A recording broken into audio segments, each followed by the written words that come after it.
we find that a lot of the time, the level of detail and information differ, and sometimes the simplified geometry is better for the designers with a well-informed piece of specification information that now with products like Chorus, we can link that to. A door, from an architectural perspective, has certain key things we needed to do. After that, if we can just link and identify what the specification requirements are, the manufacturer, that kind of information, that's great. It means if the manufacturer changes, we've not got to swap out components, we just update a specification, connect that back to the door, and that's just a really efficient way of working and avoids heavy models with potentially differing information from the specification.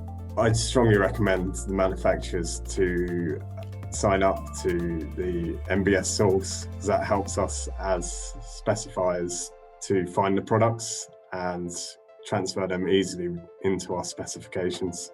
The documentation needs to be void of ambiguity.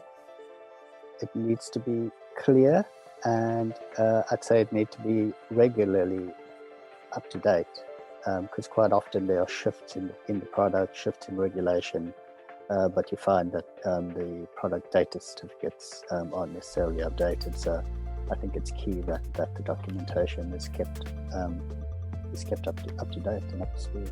The creation of a digital library of their systems and components to really help to streamline the process of architects, engineers designing and specifying the most appropriate products and systems for their projects.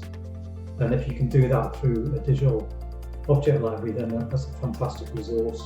It's the help on the MBS preambles at the start really helps for us, and then towards the end of the project it's the compilation of all the O&M manuals and data sheets that we've got, so we can digitally have that and transfer onto our clients or to any prospective tenants. Putting themselves available on the MBS platform, so that manufacturers are on the menu, so that whatever project you're looking at, you can quite easily go and get the technical information, drag it into your specification, like from the BIM library or something with the model components, and just have specification elements the same way. And very, very much like I said, like the BIM library, where you've got 3D components, and you bring in that as well as specification items along.